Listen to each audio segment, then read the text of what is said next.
Iniciada. Beleza, a gravação foi iniciada. Iniciada a gravação.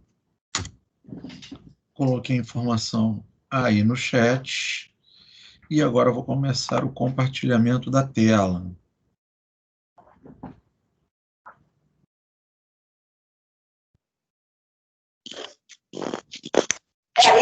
Aí o Tiago, ainda tem uma lá que ela tá fazendo na casa dela, vou lá também. Entendeu? Se eu quis um nosso...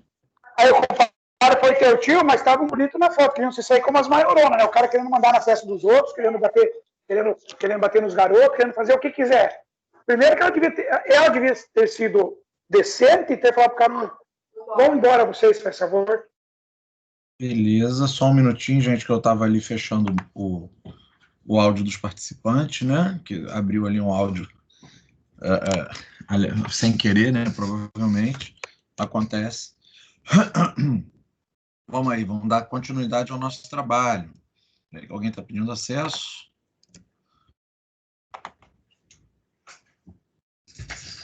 Só aguardar um minutinho aí para a exibição do PowerPoint começar. Beleza. Então, hoje vamos falar, né? Vamos dar continuidade ao nosso bate-papo da aula anterior, falando aí sobre a sucessão empresarial e a sucessão societária. É um tema razoavelmente delicado. Nós vamos dar sequência àquelas ideias trazidas no encontro passado. No encontro passado nós trabalhamos o grupo econômico, formação de grupo econômico, o estabelecimento do grupo econômico, se ele era de maneira verticalizada, horizontalizada, e os requisitos para que seja reconhecido o grupo econômico. Tudo no sentido de quê? Tudo no sentido de buscarmos a responsabilização de todos os envolvidos, de todos aqueles que vinculam-se obrigacionalmente às verbas, aos créditos trabalhistas porventura devidos a um determinado empregado. Dando sequência, vamos lá. Então, sucessão empresarial, né? A sucessão empresarial traz a ideia de que, se uma empresa for vendida para outra, se tiver seus bens, sua unidade econômica produtiva transferida para outra empresa, tem-se a figura da sucessão trabalhista. Diante disso, existe a figura da empresa sucedida e a figura da empresa sucessora. Deixa eu fazer uma pausa aqui para nós conversarmos sobre essa questão da sucessão empresarial, tá?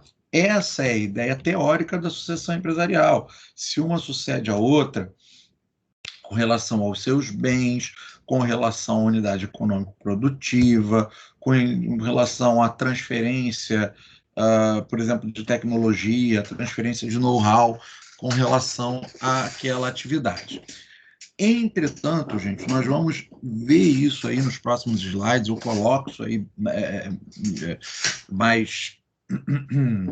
faço algumas menções para poder fazer esse ajuste nos próximos slides, mas o que vocês têm que ter em mente é o seguinte: aquele conceito lá do direito empresarial, né, que é ramo específico do direito civil, a ideia de empresa, tá? Que a empresa, lembra lá do conceito do direito empresarial, o que é empresa para o direito empresarial? Empresa é a atividade econômica, né? É o conjunto, né, que aquela pessoa jurídica impulsiona, representa. A pessoa jurídica é uma ficção jurídica, né, um ente construído por ficção jurídica a fim de representar determinados interesses econômicos estabelecidos entre os sócios ou por empreendedor, se nós estivermos tratando lá da empresa individual, uma microempresa individual, por exemplo. Tá? Então, eu tenho que ter a ideia mais bem nivelada, no sentido de que, quando eu falo em empresa sucedida e empresa sucessora, eu estou falando em transferência da atividade econômica, e não necessariamente dos mesmos bens. Você imagina, vamos simplificar, algo que a gente vê ali a todo momento, né, no comércio, o passo-ponto. Né? A camarada tem uma padaria aqui na esquina, é a padaria Pão Quentinho. Aí ele coloca lá, passa o ponto, muda o sócio, o cara tira todo o maquinário velho dele, fica só mesmo a loja vazia e o ponto comercial. Que o ponto comercial é, né, uma das características lá da empresa, um dos elementos da empresa, e ele tem um valor agregável. Então fica só lá o espaço vazio, né, e o ponto comercial que vai se estabelecer. Aí entra agora a padaria Pão do Bairro, né? Então entrou uma nova empresa, né, uma nova pessoa jurídica, mas mantendo-se aquela ideia de lucro, aquela ideia de prorrogação negocial em mesmo sentido, em mesma atividade. Eu tenho aí uma sucessão empresarial, tá? A ideia que eu tenho que ter é de prorrogação da atividade comercial, da atividade negocial exercida pela sucedida, tá ok? Essa é a ideia que nós devemos manter em foco com relação à sucessão empresarial. E na atual CLT, nós devemos dar uma atenção especial, né, ao artigo 10º, que vai servir para a gente também quando formos falar lá da alteração do contrato social, da sucessão de sócios, substituição societária, tá? Qualquer alteração na estrutura jurídica da empresa não afetará os direitos adquiridos por seus empregados. Ou seja, não importa se vai ter uma sucessão empresarial, se aquela empresa vai estabelecer um grupo econômico com outras, não importa a mudança da estrutura jurídico-negocial que está sendo feita, não importa a alteração na estrutura aderente lá ao direito empresarial. Os direitos adquiridos pelos empregados serão garantidos, não serão afetados. Outra questão importante, você imagina aí uma determinada escola, você pega aí uma escola, a escola Jardim de Infância, Jardim de Infância Lobo Mal, né? E aquela escola está indo mal das pernas e tal, uma outra escola absorve, compra aquela escolinha ali, digamos uma escola grande, né? Uma dessas grandes franquias. E aí compra aquele local, aquele ponto, incorpora suas atividades no lugar onde funcionava aquele jardinzinho de infância. Olha só, é uma sucessão empresarial, uma ideia de sucessão do negócio jurídico ali estabelecido. Os funcionários que ali restarem não terão seus direitos adquiridos prejudicados. Meus direitos não serão afetados. Mas a nova empresa ela vem com uma gama de novas previsões em específica que não são tão benéficas quanto a gama de previsões anteriores. Aí, colidência entre normas estabelecidas vai prestigiar a norma vai prevalecer a norma mais favorável ao trabalhador ou a condição mais favorável ao trabalhador, salvaguardados os devidos ajustes permitidos pela CLT, tá bem? Mais à frente, vamos tratar do acordo coletivo e da convenção coletiva e a nova visão da CLT após a reforma de 2017, tá? Mas mais à frente, depois dos contratos. E o 448, né, seguindo na sequência do engendramento de nossas ideias, né, para o encontro de hoje, a mudança na propriedade ou estrutura jurídica da empresa não afetará aos contratos de trabalho dos respectivos empregados. Então, o artigo 10º da CLT, bem como o 448 da CLT, nos garantem que essa modificação, essa metamorfose, permitam o uso da palavra, de caráter empresarial, não afetará o direito dos empregados nem os seus contratos. Beleza? Então, observação nossa aí no último parágrafo, frisa-se: não importa se a empresa mudou os sócios, se a empresa era limitada, passou a ser a sociedade anônima, não interessa. Qualquer mudança na estrutura jurídica da empresa não afeta os empregados. Tá? Então, vamos lá. Princípios orientadores da sucessão empresarial. A CLT adotou a sucessão empresarial, ou seja, a ideia de que uma empresa sucede a outra, mas o contrato continua em vigor. O contrato de trabalho continua em vigor. As causas determinantes para a adoção dessa teoria da sucessão empresarial foram pautadas, né, em 3 princípios básicos. Que princípios são esses que foram observados para a adoção da teoria da sucessão empresarial pela CLT. O primeiro, o princípio da continuidade do contrato de trabalho. Vamos dar uma revisada nele aqui, mas já falamos um pouquinho sobre ele quando falamos dos princípios que orientam o direito do trabalho. Princípio da despersonalização do empregador. Se trata de empresa, se trata de atividade. O empregador, né, é despersonalizado, ele é o rosto do negócio, né? E o princípio da inalterabilidade contratual lesiva, que nós começamos. Eu comecei aqui no primeiro slide a mencionar ele para vocês, né? Que é justamente aquela questão que ali entre o embate das condições mais benéficas ou menos benéficas, normas mais benéficas ou menos benéficas, inseridas no contrato de trabalho, essa sucessão empresarial não vai permitir, não vai dar aso à alterabilidade contratual lesiva. Beleza, vamos seguir aí. Princípio da continuidade do contrato de trabalho. O princípio da continuidade do contrato de trabalho. O contrato de trabalho tende a ser contínuo, a se perpetuar no tempo, já que o trabalhador depende daquele emprego como meio de subsistência. Assim, a empresa pode ser modificada em sua estrutura, modificando-a como quiser, nos limites da lei, por evidente, inclusive no que diz respeito à sua estrutura jurídica.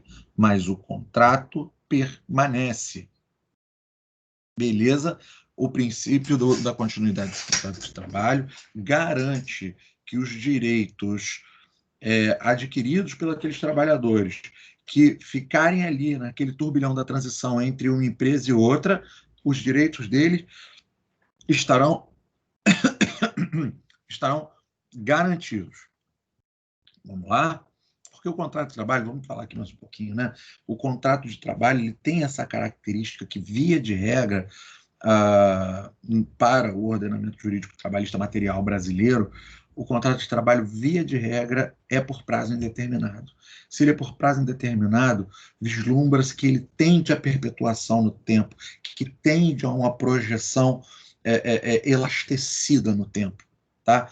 E essa ideia do acolhimento do direito do trabalhador neste sentido é que faz vincular, é que faz com que esse princípio da continuidade do contrato de trabalho ele amarre ali, ele dê sustentáculo a essa ideia da garantia de responsabilização da empresa sucessora nas obrigações da sucedida com relação aos créditos trabalhistas. Beleza? Princípio da despersonalização do empregador.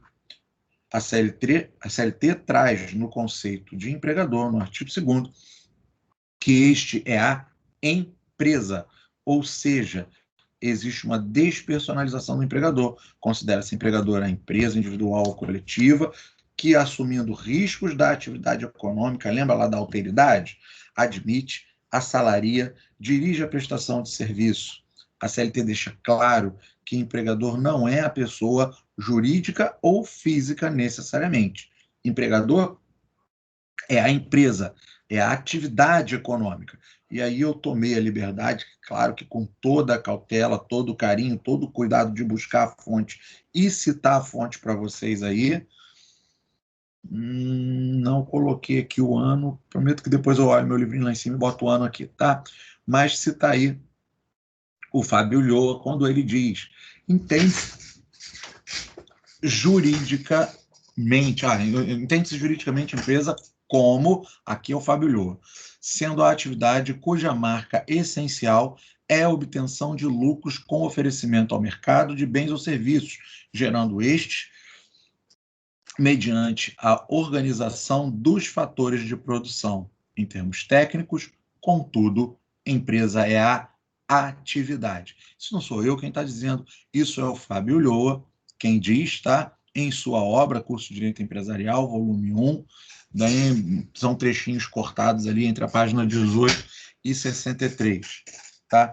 Confesso que não coloquei, porque já usei isso como citação num trabalhinho meu, eu lembrei que já tinha precisado fazer essa citação no trabalho meu, e fui lá, peguei no meu trabalho, por isso que está carecendo aqui do ano do livro, depois eu faço esse ajustezinho aí para poder aperfeiçoar essa citação, mas é importante saber que segundo as palavras do doutrinador de direito empresarial, segundo a melhor técnica do direito empresarial, empresa é atividade. O que nos dá essa ideia de projeção da atividade no tempo. Se o empregador vincula-se à empresa, ele vincula-se à atividade que está sendo exercida ali. Se a empresa teve modificação da pessoa jurídica que a comanda, que a alavanca, se a atividade teve um giro, né, determinante, necessário, prático, para que ela continue exercendo o seu munus mercadológico, o direito do proletariado vinculado àquela atividade, o direito daqueles trabalhadores que vinculam-se não pode ser tocado por essa necessidade de sucessão empresarial. E entendam, a este ponto eu estou falando tão somente do direito do empregado com relação à empresa empregadora, isso considerando que a sucessão empresarial não vai se dar por motivos fraudulentos, porque eu ainda tenho que considerar isso. Está aí na nossa sequência de hoje, a gente não sai daqui sem falar nessa questão, mas caso essa sucessão empresarial se dê por fraude, vai mudar completamente a maneira como eu vou tratar essa sucessão empresarial, tá? Então vamos lá. Empresa de... coloquei aqui, eu repeti, tinha colocado já aqui o conceito de empresa no slide anterior, foi business, né? Mas beleza, empresa de direito empresarial, empresa, conceituação conforme direito empresarial, né? Atividade em termos técnicos, empresa é a atividade econômica exercida, né? Aqueles seus controladores. Dando sequência, princípio da inalterabilidade, só princípio com nome difícil, né? Mais fácil decorar como escreve do que como fala. Princípio da inalterabilidade contratual lesiva. Chegamos ao ponto, né, que nós começamos no segundo slidezinho, que eu mais me preocupei em falar com vocês, porque é muito importante. Por quê? Antes de continuar aqui com a leitura da conceituação desse princípio. Na prática, grande parte dos momentos onde se é possível observar a ocorrência de sucessão empresarial que há de ser levada a cabo perante a Justiça do Trabalho, há um intuito fraudulento, seja para fraudar direito trabalhista, seja para fraudar recolhimentos fiscais ou mesmo previdenciários, eventualmente para alterar o contrato de trabalho. Não vou dizer o nome da empresa, mas vocês já devem ter ouvido aí, né, algumas histórias, então vamos trabalhar com ficção. Determinada empresa que é concessionária de um serviço público utiliza-se de mão de obra terceirizada para executar diversas de suas atividades rotineiras e operacionais. A fim de reduzir a despesa com essa mão de obra terceirizada, entretanto, não querendo abrir mão da gerência das terceirizadas, essa determinada concessionária contrata outra empresa terceirizada que vai ser ali, composta, ou que já existe no mercado, até mesmo com sócios diferentes, mas muitas vezes existe identidade societária, e que muitas vezes faz parte do grupo econômico daquela primeira empresa que prestava serviços. E fala para os empregados o seguinte: olha só, você assina aqui, você vai ter que fazer uma cartinha de pedido de dispensa, tá? Da dispensa motivada, a pedido do empregado, e senão a gente não vai te contratar na empresa nova, a gente vai te demitir. Percebam que toda essa movimentação de sucessão empresarial, podendo existir um grupo econômico envolvido para consecução dessa atividade fraudulenta, ela vai ter ocorrido com o intuito de quê? Com o intuito de alterar lesivamente pacto contratual outrora havido. É certo que, em princípio, vale o pactuado, vale a vontade ali das partes, né, de contratar ou deixar de contratar. Se eu peço para me desligar de uma primeira empresa, eu me desligo a fim de ligar-me, de ser contratado por outra. Entretanto, se essa permissa vem o uso da palavra, se essa ciranda for comprovada como um mecanismo fraudulento e que visa alterar lesivamente contrato massificado de trabalhadores, essa transposição de empregados pode ser desconsiderada pelo magistrado, considerando-se serviços terceirizados e sucessão empresarial ou até mesmo grupo econômico, dependendo de como essa prática fraudulenta for restar provada nos autos, tá? Senti necessidade de dar esse bizu para vocês. Ele extrapola um pouquinho aqui o nosso tema, mas ele trata também desse tema e, infelizmente, é uma prática muito comum, principalmente para os prestadores de serviços, para as empresas de terceirização de serviços, que prestam seus serviços, suas atividades, sua mão de obra para concessionárias de serviço público. Infelizmente, porque, ao meu modestíssimo entender, a concessionária teria uma responsabilidade muito mais social do que trabalhista, financeira ou econômica, de fiscalizar que esse tipo de comportamento fraudulento não ocorresse. E, pelo contrário, geralmente, eles concorrem para que isso aconteça e estimulam. Mas eu acho, pelo menos, né, acreditando na palavra da pessoa que veio buscar consulta conosco. Tá? Vamos lá. Então, partindo aqui, continuando com o nosso, com o nosso roteiro, não se admite alterações no contrato de trabalho que sejam prejudiciais ao trabalhador. Caso a empresa deseje alterar o contrato de trabalho, a sua atividade, não importa. Contudo, essas alterações não podem prejudicar o trabalhador. Bom, aí eu faço uma observação, né? A substancial mudança à vida por conta da reforma de 2017 se deu com relação à responsabilização que, apesar de não constar no texto legal, já era reconhecida em orientação jurisprudencial e, com a mudança, consolidou-se no texto legal. Bom, vamos lá. Antes de 17, a jurisprudência já notava essa sucessão empresarial principalmente fraudulenta, na maior parte das vezes fraudulenta, e já considerava a sucessão empresarial para poder trazer, né,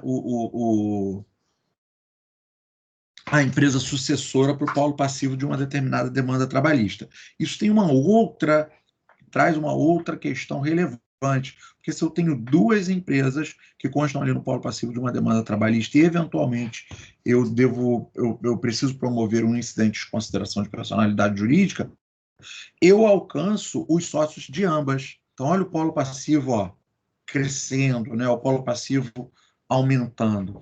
Vou compartilhar uma curiosidade com vocês, foi até muito, como eu vou te dizer, me fugiu agora a palavra, né? Não é curioso, não, é irônico, foi até uma questão muito irônica.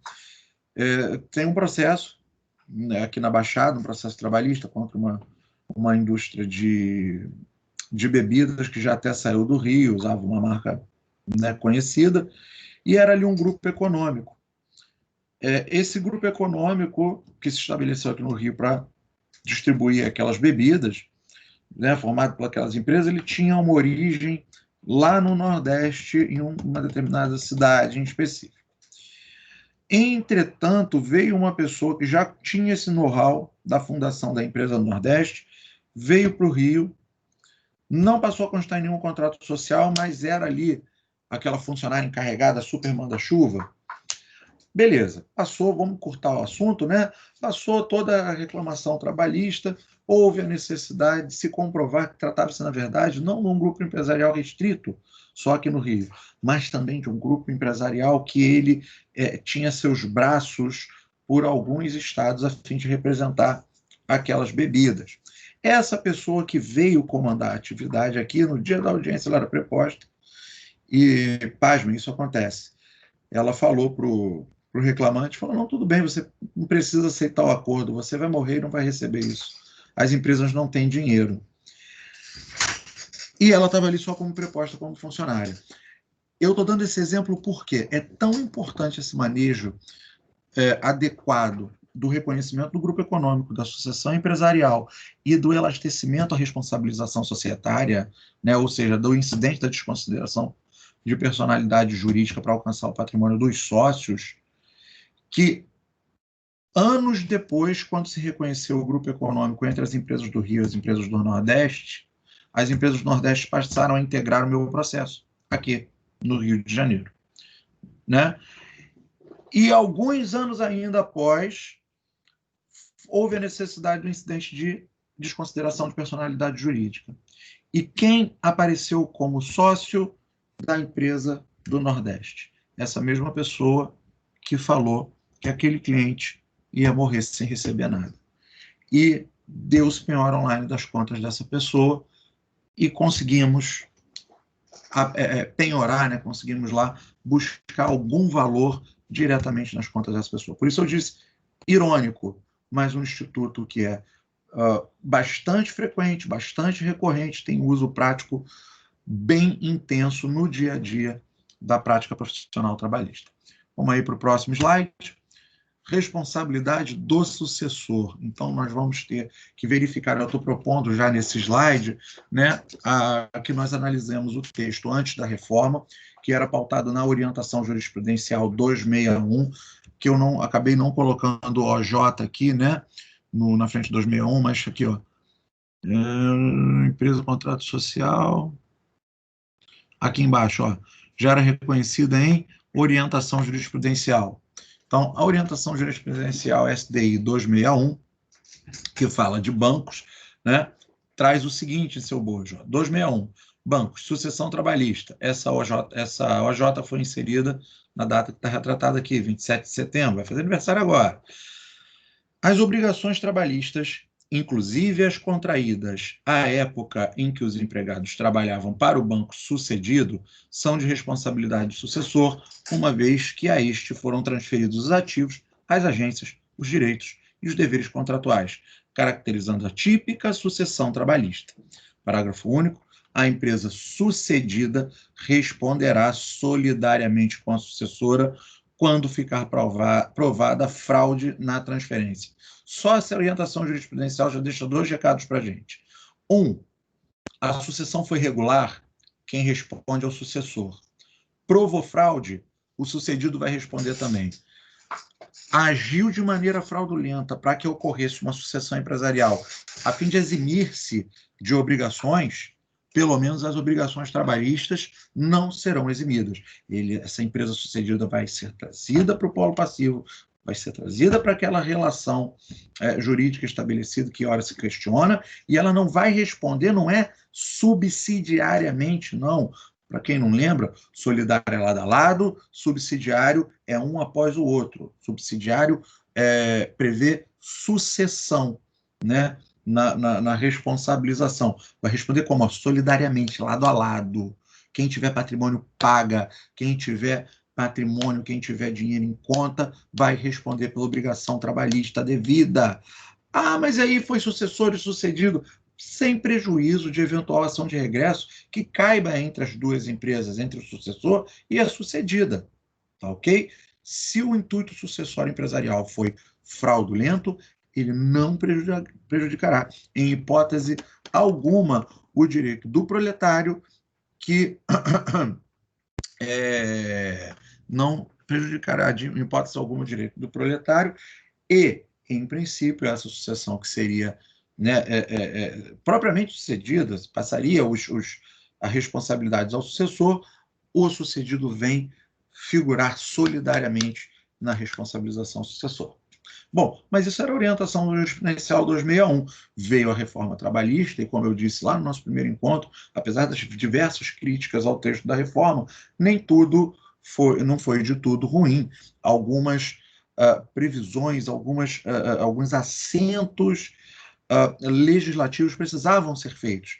E é bem o exemplo do 448A da CLT, em verbis, né? Como que ficou após a reforma, né? Isso aqui era antes da reforma, era o que orientava a nossa visão sobre a sucessão trabalhista, a maneira como os tribunais já observavam.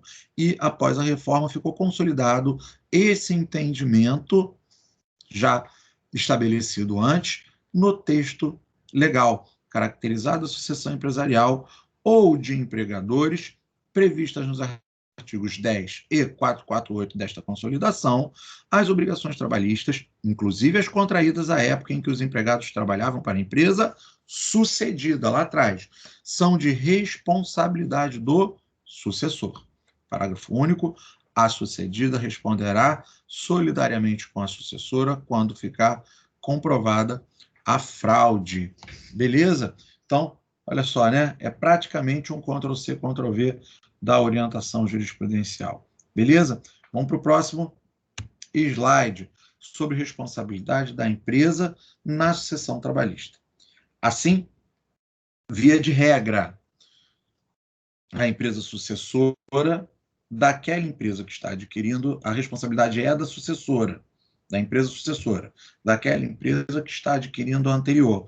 A responsabilidade, via de regra, é transferida para a sucessora. Entretanto, havendo comprovação de fraude na sucessão empresarial, ou seja, caso se prove que a sucessão se deu para esquivar-se do pagamento de direitos aos trabalhadores ou de responsabilidades fiscais, por exemplo, a responsabilidade passa a ser solidária das duas empresas. Lembrando que, só para a gente lembrar que o conceitinho de solidariedade e subsidiariedade, na responsabilidade solidária, as empresas envolvidas respondem igualmente pelas obrigações assumidas, e não de maneira residual. A responsabilidade residual é a responsabilização reconhecida como subsidiária. Eu acho que consegui fazer um Ctrl+C, Ctrl+V do conceito de responsabilidade subsidiária mais à frente.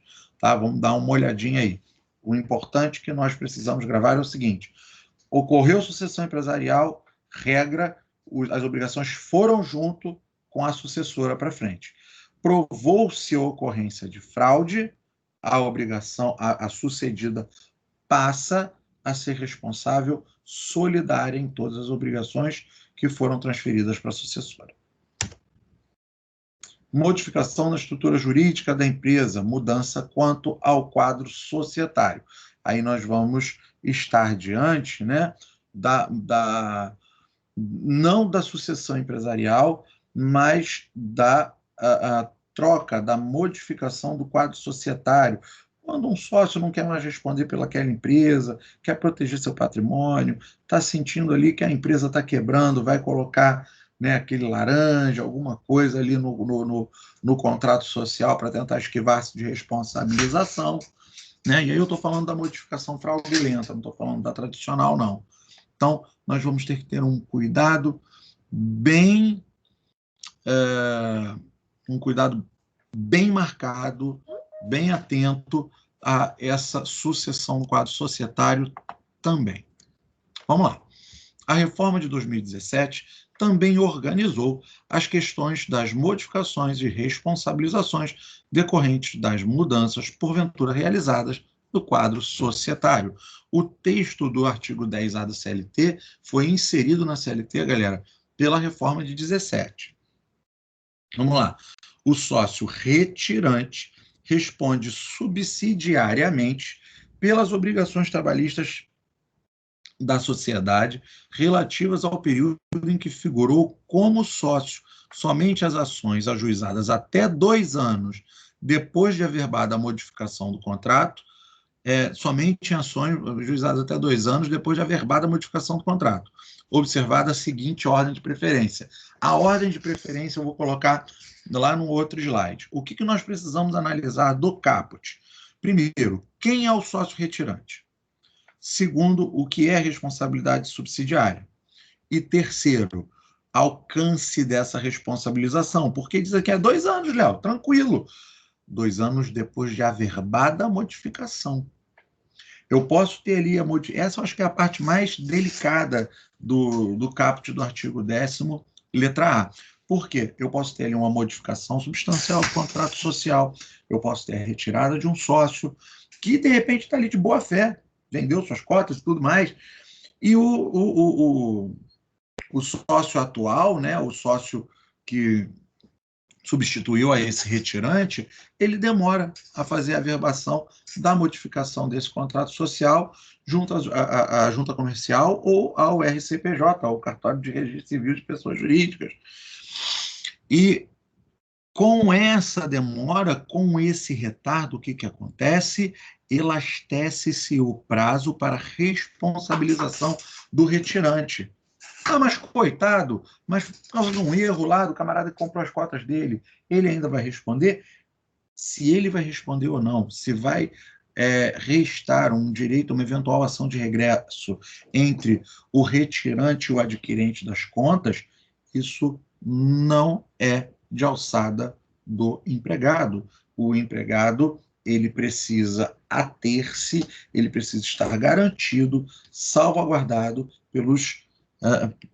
pela regularização daquele pacto, daquela empresa, daquela modificação. Então, você imagina o seguinte, essas cotas foram vendidas, vamos supor aí, no dia 1º de setembro para um outro sócio. No dia 2, foi lá com outro sócio, nós fizemos lá a modificação no contrato social. No dia 3, esse novo sócio já está na empresa comandando, mandando, desmandando, xingando, gerando dano moral, botando o pessoal para fazer hora extra, pegando empréstimo. Ele está pintando. E ele só levou a cabo o registro em final de novembro. Pagou a multa, fez o que tinha que fazer, mas fez o registro lá a averbação desse contrato social lá em novembro. Olha aí, ó, entre setembro e novembro, né, entre 3 de setembro e final de novembro, tem setembro inteiro, outubro inteiro, novembro inteiro. Olha quanto funcionário pode ter sido mandado embora ou colocado na justiça nesse período. Né? Olha os 3 mesezinhos que vão fazer toda a diferença para a responsabilização do retirante. Mas vamos dar um tempinho e eu falo sobre isso no slide próprio, senão eu vou adiantar aqui o conteúdo todo. Eu sei que eu estou no finalzinho aí do meu tempo regulamentar com vocês, que só faltam 2 minutinhos, mas hoje eu seguro mais um pouquinho para a gente fechar esses slides e no próximo encontro eu prometo ser bem mais abreviado. Tá? Então, 3 importantes considerações: prazo de alcance, averbação. Vamos para o próximo. Quem é o sócio retirante? Aí é óbvio, né? O nome é autoexplicativo, como diz aí o pessoal da tecnologia de celular, é intuitivo. O sócio que se retira, que se desliga de uma empresa, ou seja, o sujeito que deixa de ser sócio da empresa. Sabe-se que no processo do trabalho aplica-se a teoria da desconsideração da personalidade jurídica, ou seja, os sócios atuais também respondem pelas dívidas da empresa. E por isso eu digo lá, aqui, ó, que depois eu preciso saber dessa ordem de preferência. Vamos fazer uma baguncinha para a gente entender tudo isso, porque pode ter uma sucessão empresarial fraudulenta, e aí teve uma modificação de quadro societário, e eu preciso fazer uma desconsideração da personalidade jurídica. E aí você imagina o seguinte, eu vou ter 2 empresas, né? Eu vou ter ali uma empresa que substituiu a outra, mas de repente de maneira fraudulenta eu preciso trazer as 2, e estão as 2 ali respondendo solidariamente, mas eu descubro que dentro da estrutura de cada qual houve também uma sucessão societária, e dentro dessa sucessão societária ainda teve fraude na sucessão societária, para tentar fazer com que escape alguém o patrimônio de um desses sócios de maneira fraudulenta. Quando eu observo a regra de sucessão societária, observo a regra de sucessão empresarial e observo a regra de desconsideração de personalidade jurídica, vocês imaginem, eu posso criar aí uma pirâmide de responsabilização das muitas empresas envolvidas naquele negócio jurídico, sem perder de foco eventual possibilidade de grupo econômico. Porque eu posso ter um grupo econômico formado, por exemplo, por 3 empresas, e o grupo econômico formado pela empresa A, B e C. A empresa A cede lugar em sucessão empresarial para uma empresa D. E dentro do contrato social da A eu tenho uma sucessão societária fraudulenta e da D também. Então vocês imaginem, monta-se uma pirâmide de responsabilização. Beleza? Então vamos lá. Sabe-se que no processo do trabalho aplica-se a teoria da desconsideração da personalidade jurídica, ou seja, os sócios atuais também respondem pelas dívidas da empresa, se necessário. Pacificando essa discussão, trazendo segurança jurídica, a reforma previu que o sócio retirante, aquele que se retira da empresa, né? Mais do mesmo, responde, aí sim o retirante, via de regra, responde subsidiariamente, ou seja, uma vez que se frustre a execução contra a empresa, que é o empregador, o devedor principal, há desconsideração da personalidade para alcançar os bens do sócio atual, que também será executado. E se o sócio atual não for solvente, né, não conseguir quitar com aquela responsabilidade, o retirante vai ser executado após ele. Olha só, e isso se não houver fraude. Porque se houver fraude, opera-se a solidariedade de responsabilização. Aí vem todo mundo para o mesmo nível. O que achar no nome de qualquer um pode penhorar para poder compor o rol patrimonial do seu cliente, que é bem o que aconteceu no exemplo que eu disse desse meu cliente, meu amigo, do processo trabalhista da empresa de bebidas. Mas vamos lá. Responsabilidade subsidiária, só lembrando aí, né, a necessidade de fazer um Ctrl+C, Ctrl+V aí, aqui eu indiquei bonitinho o livro, tá? Define-se como responsabilidade subsidiária o que vem em reforço de ou em substituição de. Somente isso. Essa definição curtinha, de 2 linhas, é do Sérgio Pinto Martins, na sua obra, no seu trabalho, Terceirização e Direito do Trabalho, né? Edição 2011, antes da reforma, mas o conceito de subsidiariedade é antigo, tá? E remonta lá ao direito civil. Assim, já que a responsabilização do sócio retirante será subsidiária, haverá de se apurar, antes de responsabilizar o retirante, a desconsideração de pessoa jurídica, a fim de atingir primeiramente o patrimônio dos sócios atuais, dos sócios em atividade, tá? Desconsideração de personalidade jurídica, vamos lembrar esse instituto, a desconsideração da personalidade jurídica da empresa já era, antes da reforma, reconhecida pelos tribunais e aplicada em larga e ampla escala, e aplicada larga e amplamente por juízes e tribunais trabalhistas, tá? Com a reforma foram incluído no texto legal da CLT o Instituto, em forma de incidente processual, conforme artigo 855 da CLT e seguinte. Aqui eu transcrevo 855. Aplica-se ao processo do trabalho um incidente de desconsideração de personalidade jurídica, previsto nos artigos 133 a 137 da 1305 de 2015. Adivinha quem é? Código de Processo Civil, que aplica-se subsidiariamente, nas palavras do Sérgio Pinto, aplica-se em reforço de ou em substituição da CLT. Beleza? Então, aquele Instituto da Desconsideração de Personalidade Jurídica, previsto no 133 a 137 do novo CPC, ele é aplicável aqui à nossa CLT e ele é aplicado como um incidente processual. Deixa eu correr aqui, fazer um corre, como diz o coleguinha. Delegado, não é nenhuma dessas aqui, não. Vou tentar aqui abrir a CLT, se o sistema não estiver muito lento, para a gente dar uma olhadinha. Eu acho que fica, né, bem mais didático se nós conseguirmos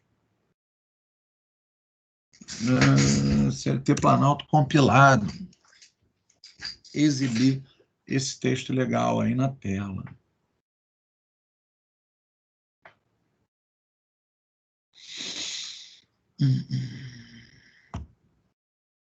CLT, como teve uma reforma muito substancial recente, eu prefiro projetar sempre que possível o texto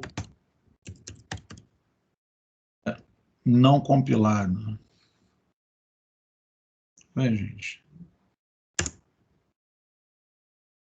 Agora foi. Está aqui, ó. Do incidente de desconsideração da personalidade jurídica, incluído pela 13467/2017, a tal reforma. Ué, subiu. Aplica-se ao processo de trabalho incidente de consideração da personalidade jurídica previsto aqui, ó, no CPC. E cliquei sem querer, mas já foi, né? Vamos dar uma olhada lá no CPC também, que a gente já tinha lido esse artigo. Aqui, ó. CPC, do incidente de desconsideração da personalidade jurídica. O incidente de desconsideração de personalidade jurídica será instaurado a pedido de parte ou do MP, aqui falando em CPC, quando lhe couber interferir no processo. Vamos voltar lá para o processo do trabalho, 855.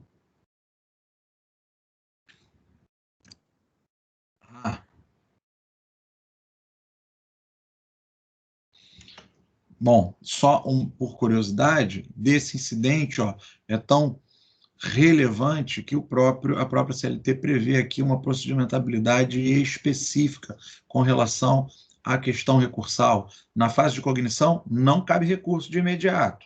Na fase de execução, cabe agravo de petição. E do agravo, cabe agravo interno se a decisão for proferida por relator incidente instaurado originalmente no tribunal, né, se for um incidente de desconsideração dos processos de competência originária direto do TRT, vai caber agravo interno. Cabe agravo de petição se o incidente for já na fase de execução. Ou, no processo de cognição, não cabe recurso imediato.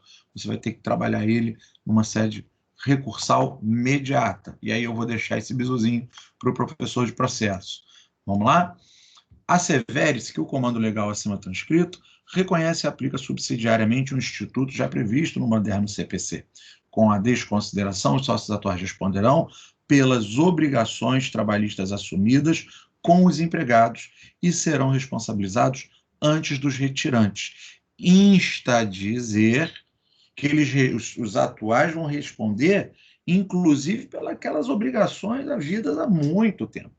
A natureza jurídica do contrato de trabalho é de se projetar no tempo como nós falamos hoje. Então, pode ser aquele funcionário que está lá na empresa há 15 anos, houve a sucessão societária. Neste momento, esse sócio vai responder por toda essa carga obrigacional que ele atraiu para si nessa sucessão societária. Parece até trava-língua, né? Sucessão societária. Né? Mas vamos lá. Segue para a próxima, da ordem de responsabilização. Vocês já pegaram o bizu, já fui dando a dica, mas aqui eu trago os incisos do artigo 10º da CLT. E em seus incisos, prevê a seguinte ordem de responsabilização subsidiária na alteração contratual do quadro societário, considerando que não houve fraude. A empresa devedora será a primeira a ser responsabilizada pelos créditos. Se não, os sócios atuais responderão, e se não, os retirantes responderão, considerada para que ocorra essa ordem o deferimento do incidente de desconsideração. Assim, verificamos que na escala de responsabilização residual por débitos trabalhistas havidos em razão de alterações contratuais, protegendo-se o empregado, primeiro haver-se-á de desconsiderar a personalidade jurídica da empresa para após alcançar os bens dos retirantes, dos sócios que saíram. Isso em regra, pois, como eu disse, parágrafo único, né? O retirante responderá solidariamente, parágrafo único do artigo 10A da CLT.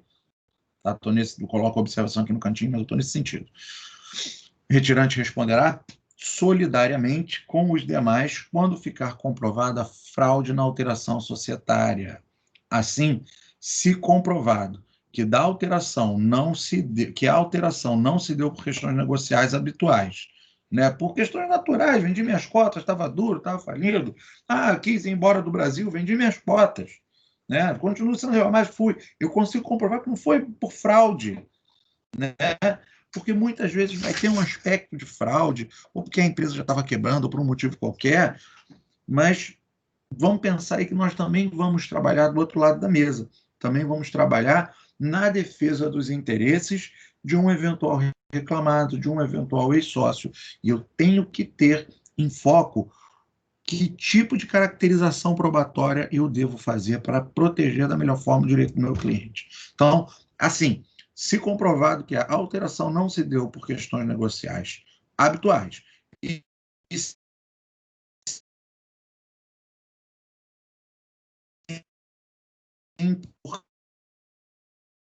claro, de tornar-se mesmo top, solidária às dos sócios atuais. Então, perceba todo um mecanismo de escalonamento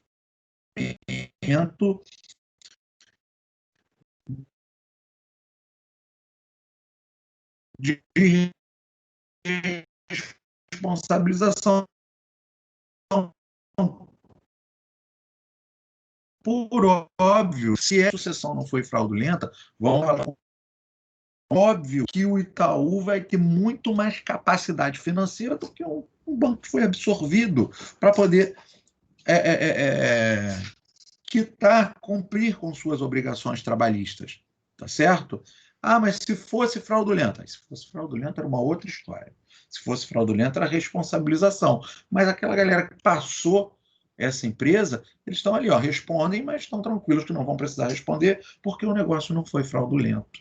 Então, transfere-se todo o know-how, todo o lucro, toda a estrutura, todos os valores mobiliários e imobiliários, todos os valores dos bens físicos, materiais ou imateriais da empresa sucedida, mas também transferem-se as obrigações.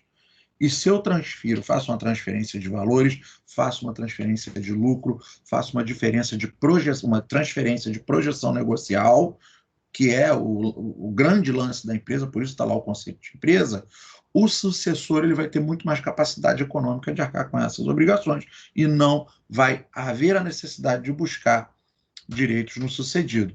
Entretanto, naturalmente, na grande maior parte das vezes, quando essa sucessão é fraudulenta, aí não, aí tira ele daqui da órbita de proteção. Estava aqui a empresa, veio o sucedido, entrou na frente, assumi tudo, está na frente, é tudo aqui comigo. Todo o problema está assumido no sucessor. E o sucedido está aqui, salvaguardado. Está lá no cantinho dele. Agora, isso foi fraudulento? Não, então vem cá, sai da frente. Vocês vão responder lado a lado por essas obrigações. A mesma ideia de escalonamento de responsabilização vai se dar na sucessão societária. Existe a sucessão societária, o retirante continua responsável pelas obrigações havidas na sua gestão em até 2 anos após a saída do contrato, contados da verbação do contrato social. Ainda tem esse detalhe para a gente pensar. Só que, aí ele está aqui, está protegido. O retirante está protegido aqui, está escondidinho atrás do sócio atual. Houve incidente de desconsideração, cai aqui nas costas do sócio atual. Ele assumiu esse risco do negócio jurídico.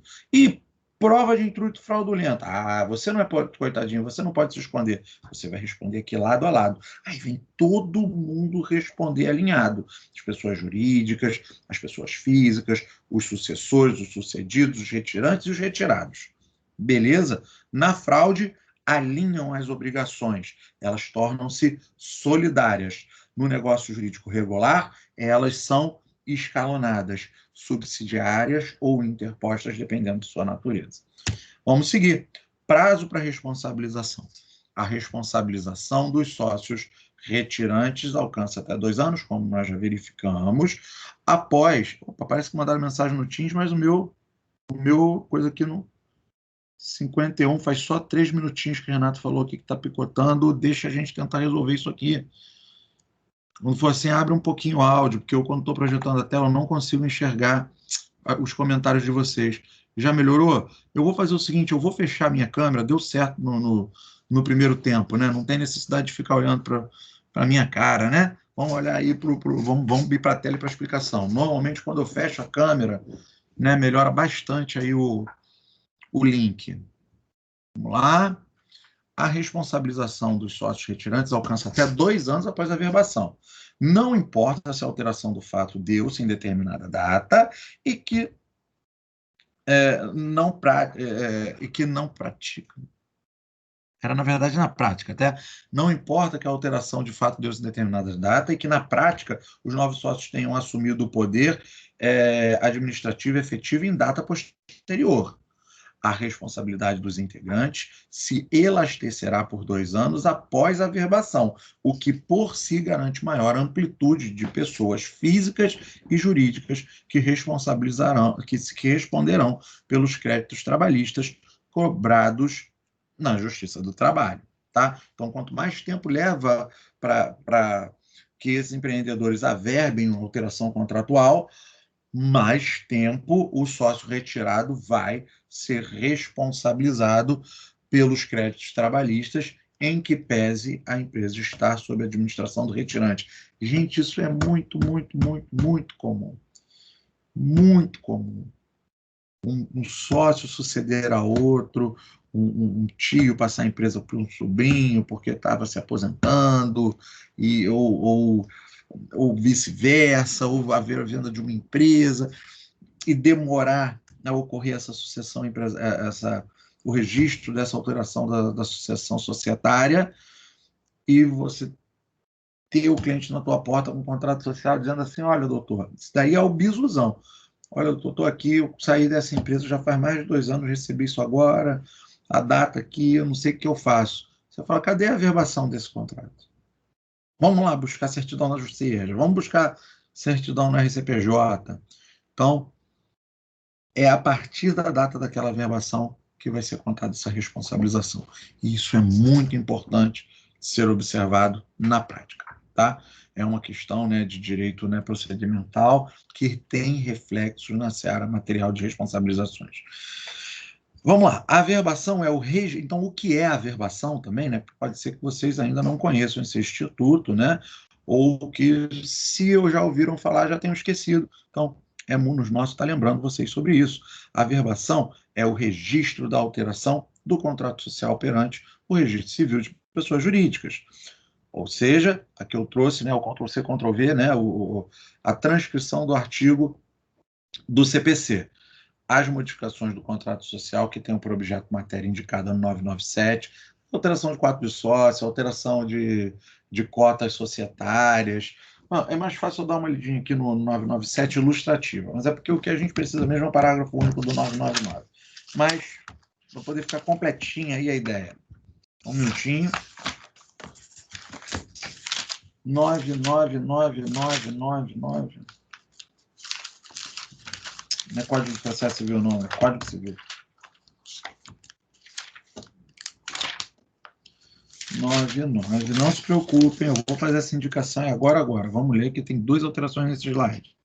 Então, o que o 997 fala, né? Fala da alteração de nome, nacionalidade, estado civil, profissão e residência dos sócios, denominação, objeto, sede, prazo da sociedade, capital da sociedade, cota de cada sócio, prestação que se obriga, pessoas naturais incumbidas à administração, né, a participação de cada sócio nos lucros. Então, qualquer alteração substancial no contrato social dependerá de consentimento de todos os sócios e, ademais, podem ser decididas por maioria absoluta de votos se o contrato não determinar a necessidade de deliberação unânime. E o que nos interessa, parágrafo único, qualquer modificação do contrato social será averbada, cumprindo-se as formalidades previstas no artigo antecedente.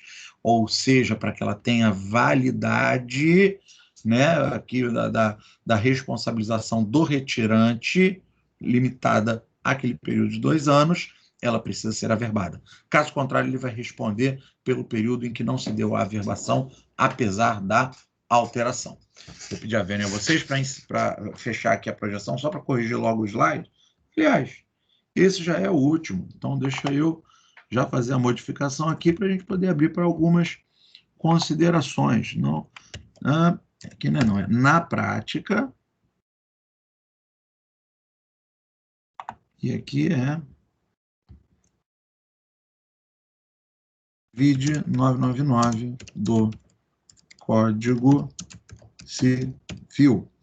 Beleza, então eu já estou salvando aqui os nossos slides. Vamos aqui voltar para a apresentação. Beleza. Então, gente, na prática, vai carecer dessa averbação. Então, o que nós precisamos? Salvei aqui. Deixa eu voltar aqui para o nosso ambiente do Teams.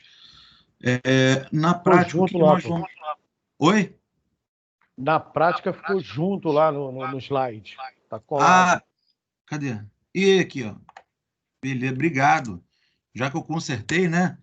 Já faz o serviço completo. É isso aí. Né?